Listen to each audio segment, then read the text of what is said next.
Hello, my name is Molly Hayes, the Leawood Chamber Legislative Task Force Chair, and I am the Director of Advocacy at Advent Health here.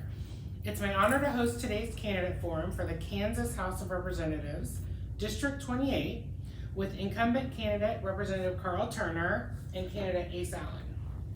The Johnson County Public Policy Council is comprised of the 10 chambers of commerce serving Johnson County. They developed today's questions focusing on state issues. We'll start with a brief 3-minute opening statement for each candidate, followed by our Q&A, where the candidates will have a minute and a half to answer the questions and end with 2 minutes for closing comments. So now I would like each candidate to introduce yourself and give a brief personal background, any organizations you've been involved in, why you feel like you're qualified to serve in the Kansas House. And we'll start with Representative Carl Turner. Well, thank you. Good afternoon, and thank you to the Chamber for hosting this forum. My name is Carl Turner, and I'm the current representative in House District 28, which is roughly a half Overland Park and a half Leawood. I graduated from Raytown High School on the Missouri side, earned my degree in accounting at Central Missouri State University, now known as UCM, I believe. I then started my career and took night classes to earn my MBA in finance at Rockhurst College. Then later in my career, I got my certification as a project management professional. My background of building teams and leading teams and solving problems fits well with the role of the state representative. I'm not an activist with an agenda, nor am I a politician. In fact, my first run at elected office was when I was elected to this position. My wife Jenny and I have 3 adult children and 5 grandchildren that are 5 years old and younger. 5 years old and younger. My family is my joy, my support, and my motivation. I've been a Leawood resident for 34 years. We love living here and I care deeply about our community. So, in addition to being a state rep, I serve as president of my HOA for 5 years, and I volunteer with civic and charitable groups. I enjoy helping people. I've worked with hundreds in the district, and as they come to the Capitol to visit, sit, and discuss their ideas, or if they need help navigating state agencies to get results.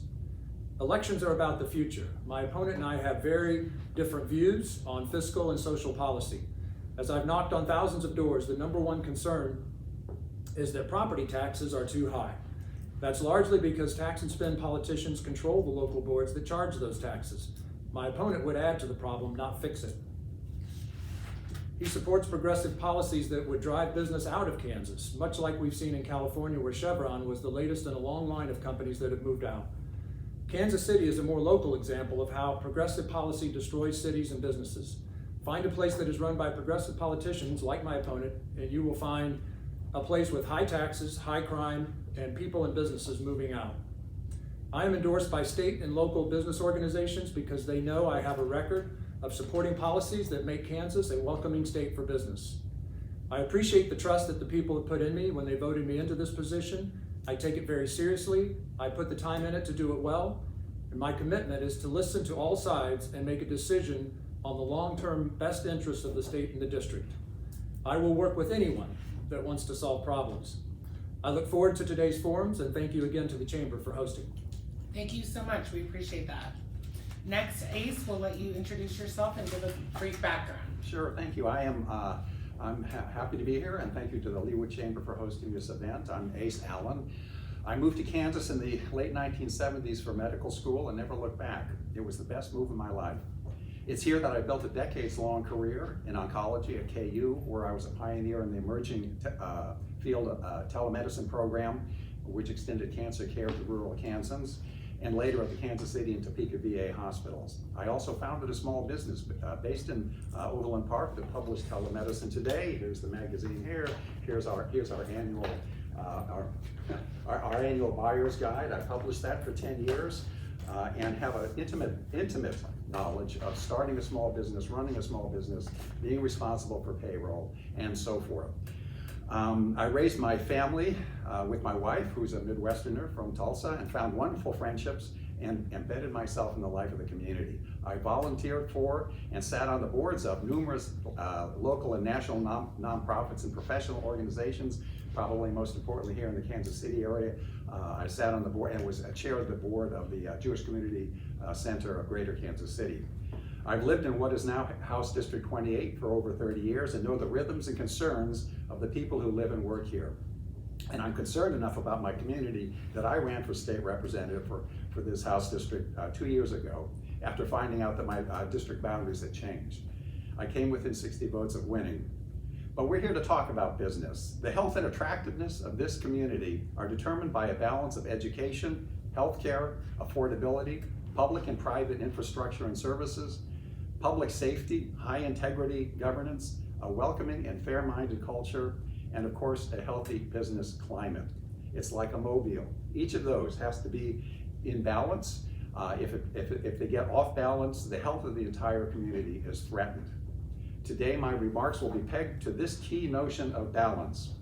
As a cancer physician for decades, I gained hard-won knowledge of how to work with cancer patients, their families, and with my colleagues and care team for those patients facing the biggest challenges of their lives, to find for each patient the best balance for them of treatment options, family obligations, religious beliefs, quality versus quantity of life issues, pain management, travel issues, and much, much, much more.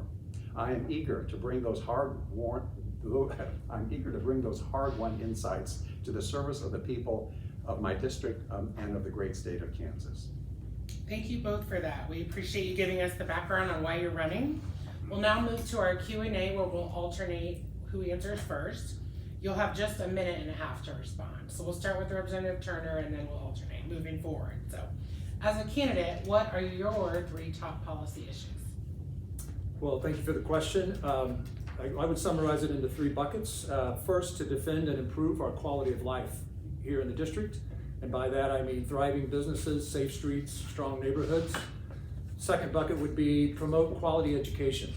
Give every Kansas kid the best opportunity to get the best possible education. To that end, last session, we passed a bill called Blueprint for Literacy, which will re-educate teachers in the state to address the issue that we have 40% of our kids that can't read at grade level. Our kids are our future, and we cannot fail them. Third is lower the cost of living through lower taxes and an affordable and reliable energy supply. Thank you so much. Ace, as a candidate, what are your top 3 policy issues? So I'll talk about the 3 issues that where I can have the most impact, and we'll connect these issues with our ability to attract and keep healthy businesses. I will work to maintain and improve our great public schools, which are the crown of our region. We'll talk a little bit more about this later in this forum. I will fully honor the expressed wishes on August 2nd of 2022 of over 2/3 of the people in our House district that Kansas is not the kind of place that imposes the state legislature into people's decisions about how to have a family, how to deal with the myriad complications of pregnancy, and even of rape and incest. Be aware that right to abortion is not assured and continues to be under constant assault by an extremist supermajority here in Kansas, and this includes my representative, who I'm challenging. Why is this important for business? Because businesses are hobbled in trying to attract young families and talent to a state that is seen as backward and punitive. Finally, number 3, gun safety. I bring this up because it isn't one of the discussion points today, and it affects business. My opponent provided a key vote, House Bill 2058, for the law that now allows 18-year-olds to carry concealed weapons onto college campuses without a permit. They're not mature enough to smoke legally, but they can carry concealed weapons. This, despite the fact that the Docking Institute polls consistently show overwhelming support for reasonable gun safety measures. Why is this important for business? Once again, it's a lot more difficult to attract businesses and talented families to places that are seen as backward, dangerous, and disinterested in public safety. Thank you. Our next question will be, Ace, you'll answer first. Oh, okay. What are your views on state tax policy? And please be as specific as you can. Okay, thank you. In June, Governor Kelly signed the budget bill, HB 2036, that eliminates the state tax on Social Security. It increases the standard deduction, along with other significant benefits for taxpayers, homeowners, and retirees. And very importantly, she fended off an effort to convert Kansas to a regressive flat income tax, which strongly favors the wealthy. Most importantly, she stood by her very conservative first principle of governance, that any tax cuts should be sustainable. I think any business person understands the importance of that is basic kitchen economics. Her nonpartisan Department of Revenue calculated that the earlier tax bill that she vetoed would have started eating into the budget in just three years. It was unsustainable. Kansas does indeed have a budget surplus of about $4 billion, which many have said should be returned to the taxpayers ASAP. I have two thoughts on that. One, economic cycles are inevitable and downturns, and a true conservative would build up a buffer now for the inevitable downturn in the future. Secondly, the $4 billion surplus is just 14% of our annual budget and would cover only about 2 months of our operating costs in the case of another pandemic or the like. Governor Kelly was right to stick to her principles. She had a steady hand on the tiller and wasn't distracted by the political attractiveness of a larger but unsustainable tax cut. Thank you, Representative Turner. What are your views on tax policy? Please be specific. Okay, thank you. I would say that during my time at Topeka, we've simplified taxes, reduced it to 2 rates, reduced rates, increased the Kansas standard deduction, and changed the law to allow Kansans to itemize at the state level, even if they take the higher federal standard deduction. We passed a property tax transparency bill that ended automatic increases when your property value increased. We've set up a rainy day fund of $1.6 billion to sustain the economy during downturns. We need to continue improving the tax climate for Kansas businesses and individuals. We were able to get much overdue tax relief passed this year, but more is needed. Kansas still has the highest income tax rate in the region. We must also control spending, which is up 50% in the past 5 years, which is not sustainable. By the time we finally got a tax bill passed, much of the property tax relief had been taken out. Property tax relief will be a priority in the next session. Another thing taken out was the automatic adjusting of standard deduction and standard exemption amounts to keep up with inflation, which I thought those were very valuable things, because otherwise each year you're falling behind because those amounts mean less. And lastly, I would say we need a complete review of our state tax exemptions, sales tax exemptions, to widen the base and lower the rates for everyone. Thank you. Our next question focuses on education. Representative Turner, will have you answer for this one first. What are your views on K-12 education funding and accessibility? Thank you again, and I'm a strong supporter of education. Sometimes we talk past each other because one group talks schools and one talks education, but the reputation of our schools attracts people to this district. Residents are proud of our schools and pay a lot of tax dollars for them. About half of your property tax bill and half of the state general fund goes to fund K through 12 schools. I think that comes to around $20,000 per student. I was happy to see Blue Valley School Board give teachers a 6% increase this year. Schools have been fully funded each year that I have been in the legislature, and this year we added $75 million funding for special ed. That is funding with accountability for results, so that when our kids graduate, they will be well educated and set up for success in life. Thank you. Ace, your turn. What are your views on K-12 education funding and accessibility? In terms of funding public monies, taxes should only go to public schools. Specifically, there is no place for vouchers. Why? Because at least 60 of the 105 counties in Kansas don't have any private schools at all, thus no place to use a voucher. And they might reasonably ask, why should their tax money be used to support private schools in Johnson County? Why should they pay for parochial schools that may be teaching religious principles that the taxpayer doesn't share? 2, private schools do not have to take special needs kids. They can cherry pick. And 3, private schools have minimal or no accountability. While my opponent argues that Kansas provides $75 million of funding, or has argued that it provides $75 million of funding for special education each year, he fails to mention that this doesn't even cover the cost of special education in one county, Johnson County, let alone the other 104 counties. That shortfall can be made up only by shifting dollars from other school budgets like teacher salaries, benefits, and so forth. Finally, I am strongly in favor of school programs like the Blue Valley CAPS program that entrain students into the work world, a world where a college degree might not be needed.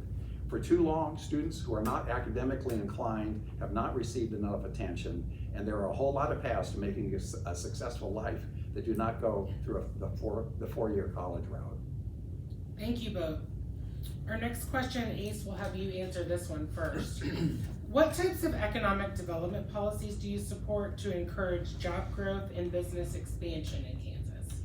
I believe that fully supporting, funding great public schools is the prime policy to encourage business in Kansas.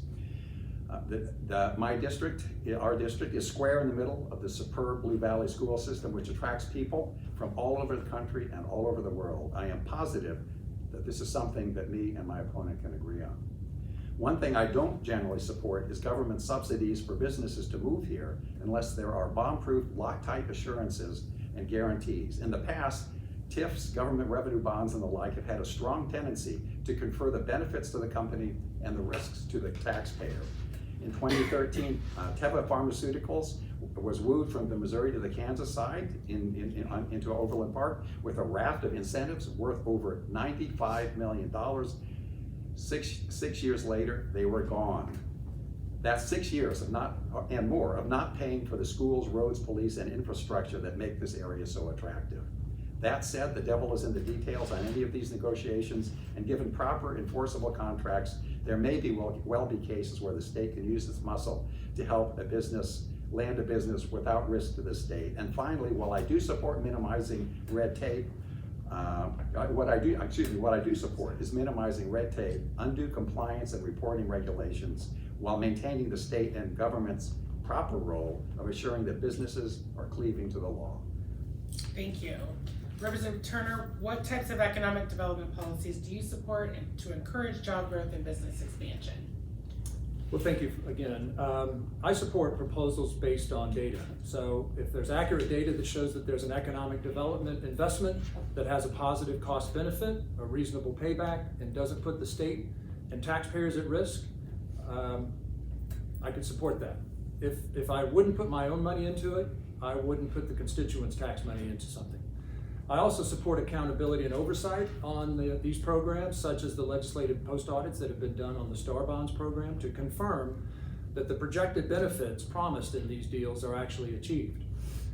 Fundamental to ensuring businesses want to locate, remain, or expand in Kansas is lowering the tax and regulatory burden on those existing businesses. And I do agree with my opponent that Blue Valley has superb schools, yet I think he sent his kids to something other than Blue Valley schools, but we'll let that roll. Thank you. Thank you. Our next question will be about workforce, and Representative Turner will have you answer this one first. Okay. So what would you do to grow and develop the state of Kansas's workforce? Kansas colleges attract students from all over the country. You know, we have a very reputable football and basketball teams here, and kids love our universities. But unfortunately, students often leave after graduation. So to keep kids here in Kansas, we passed the Promise Act that pays tuition if the student agrees to work and live in Kansas for 2 years post-graduation. In the current budget, the legislature also provided funds for a program to market our state to career professionals across the country and invite past Kansas residents to return to Kansas. In addition, we've also passed additional professional compacts that allow portability of licenses between states for professionals such as social workers, dentists, and dental hygienists. Those are a few of the actions that I've supported to help develop the workforce. Thank you. Ace, what would you do to grow and develop our state's workforce? They say that our state's biggest export is its college students. This is in part because Kansas has to battle its image as a bright red state. This is not a selling point for the great majority of young, ambitious people. The optics matter, and they affect business.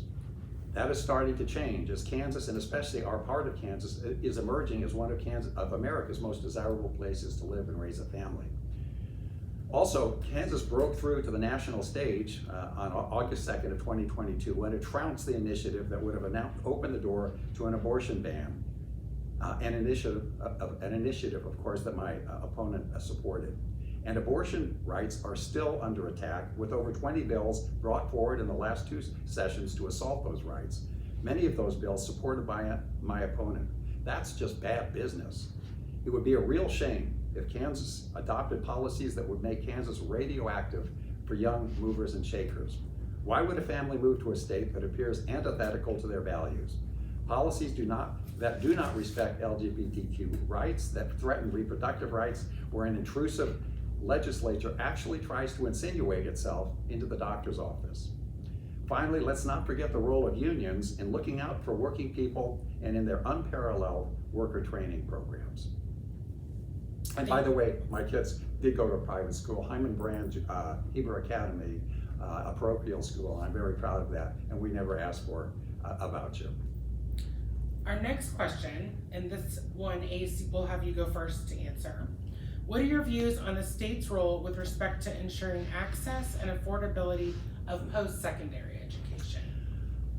Yeah, there are two components to my response. First, in terms of the first one regards the community college system. The state should be doing everything it can to make it successful. It's the entry point to post-secondary schools, and it is very affordable. And there is a component of vocational training there as well. And as well, our JCCC here in Johnson County has larger enrollment than many of our universities, and it serves our community and gets them started on the road to a success. Extremely important part of our education system. Secondly, of course, are the universities that are an economic driver for the state and provide many jobs and opportunities. In some ways, I suppose financially they could be seen as a lost leader, and that while they may demand extra support, they do spin off enormous benefits that may be hard to measure but are very real and very consequential. Unfortunately, state support for our schools has lagged behind costs, and the difference, this is for universities by the way, and the difference is largely made up by tuition. We need to work on measures to make higher education more affordable. Representative Turner, what are your views on the state's role with respect to ensuring access and affordability of post-secondary education? Couple of things. I think the state not only has a funding role related to these institutions, but also an oversight role that the taxpayer funds are being used efficiently and effectively and in student-focused ways to achieve results. And of course, those institutions themselves are self-managed and have accountability to manage their spending and operations to keep tuition affordable. Great. Our next question, and Representative Turner, will have you answer this one first. What are your views on healthcare policy and Medicaid expansion? Well, this is an issue that gets a lot of talking points that are short on some substance, but let's talk about how big the current program is and how it's working.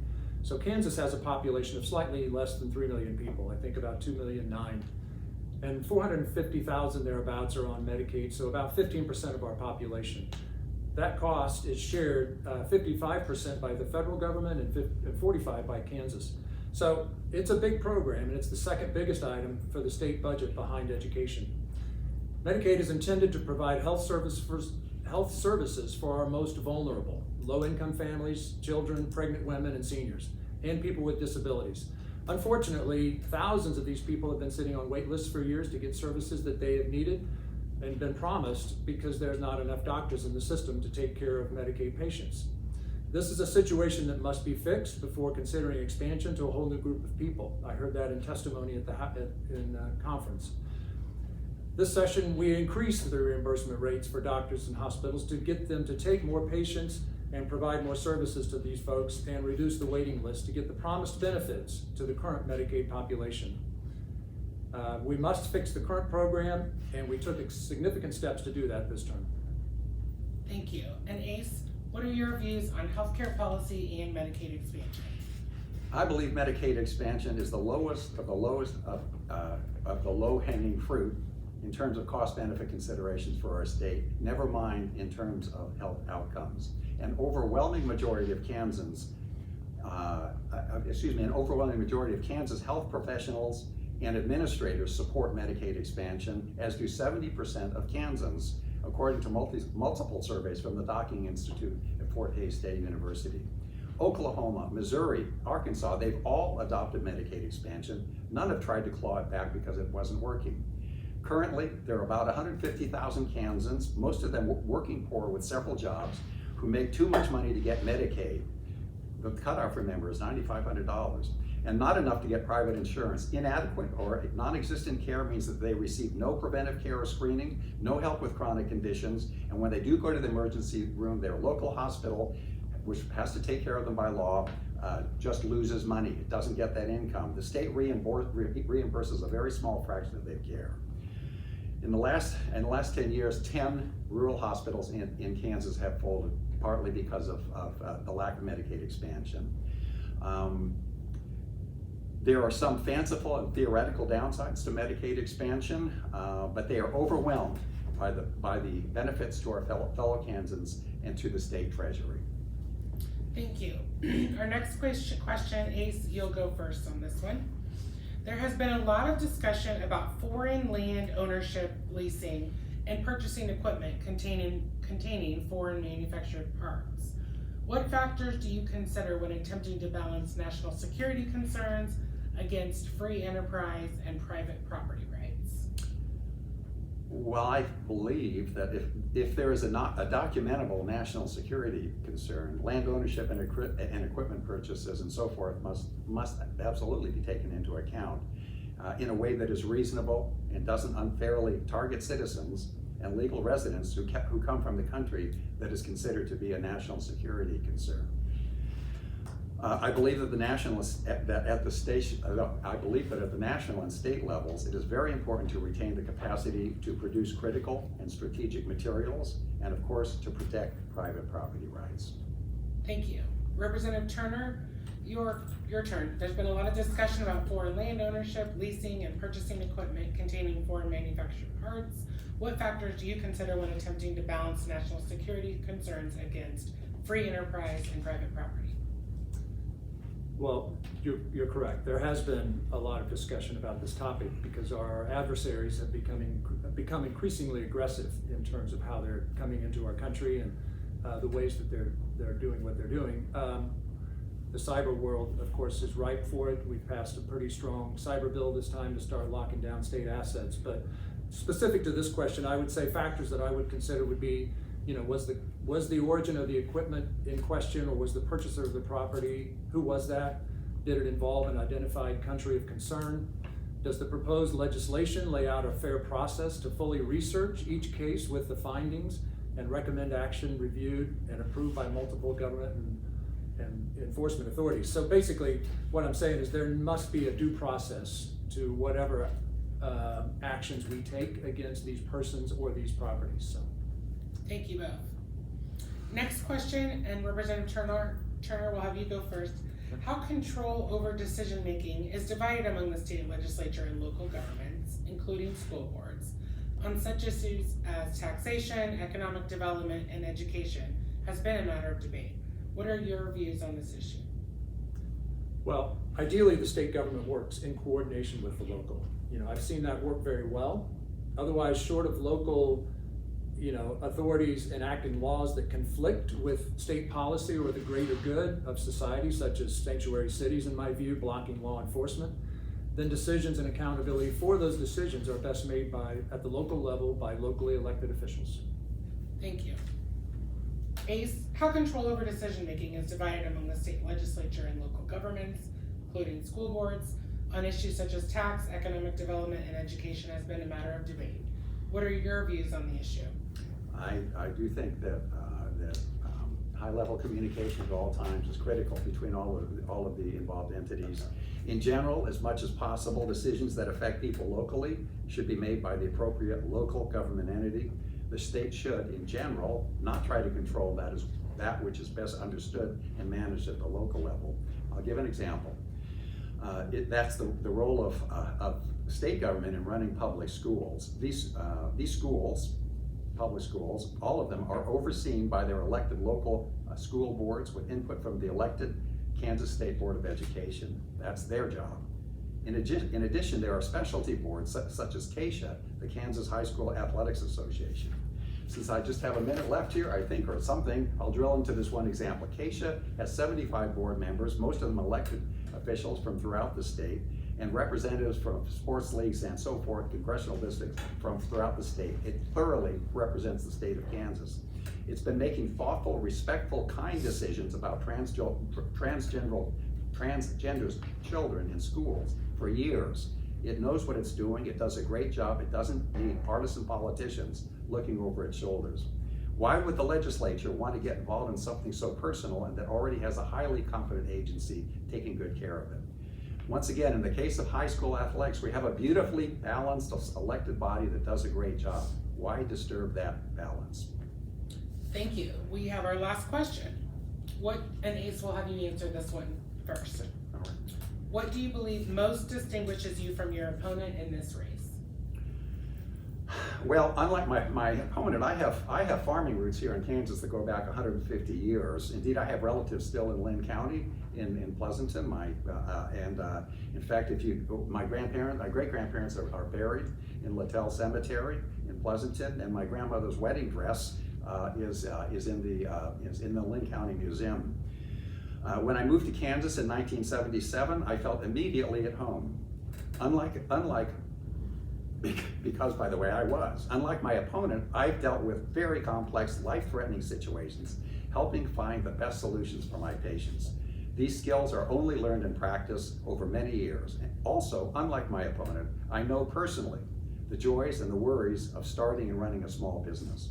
Most importantly, though, there are very consequential differences in our politics. I support public monies for public schools, women's reproductive rights, Medicaid expansion, strong gun safety laws, which he's never responded to about, by the way.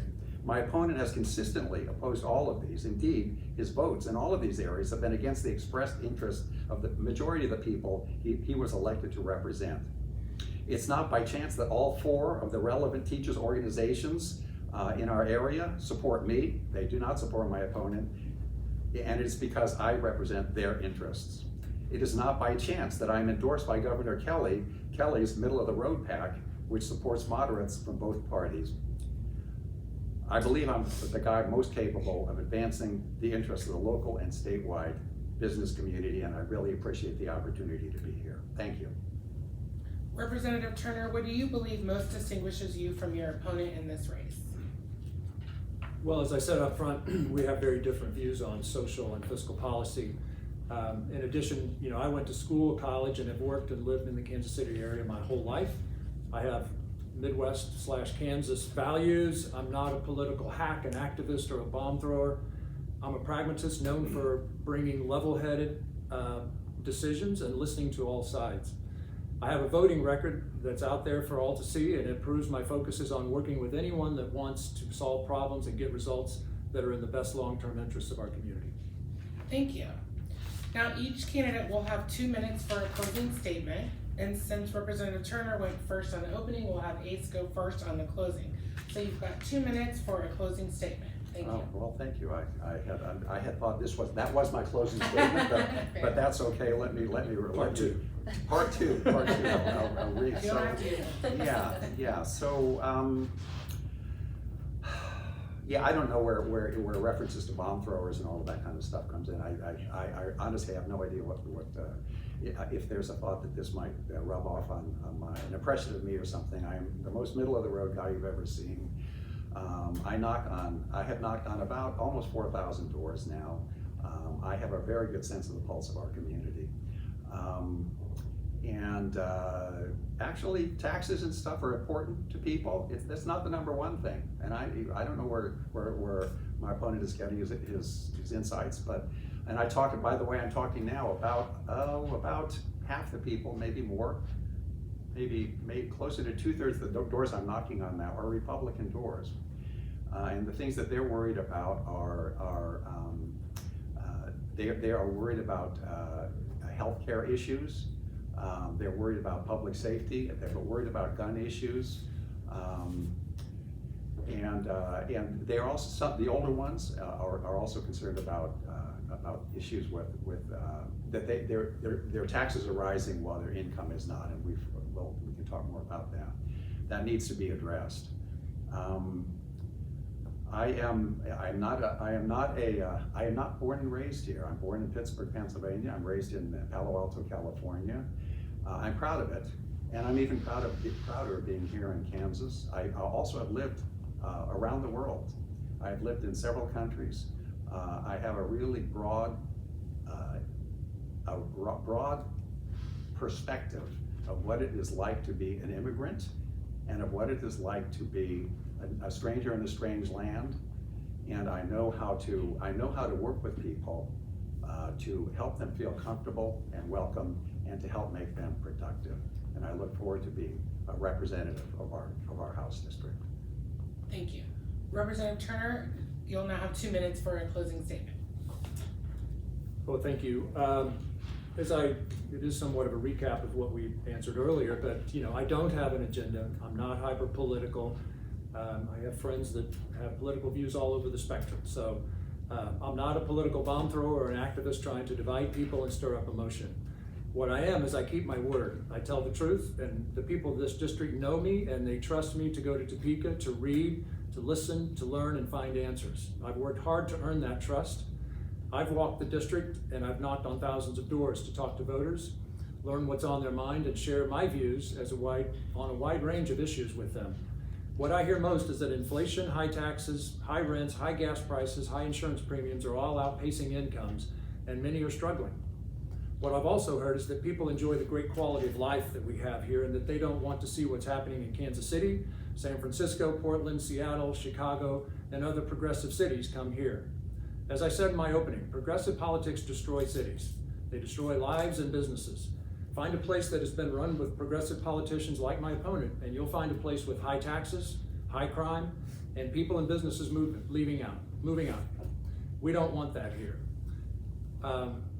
It has been an honor to serve as your representative, and I ask for your vote on or before November 5th. Thank you both. This concludes our candidate interview for the Kansas House of Representatives, District 28, including Leawood and Overland Park.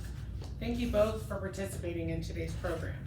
For more information about candidates, videos of these or other candidate forums and interviews, and advanced voting details, visit votejoco.com, and please share this resource with your colleagues, families, and friends.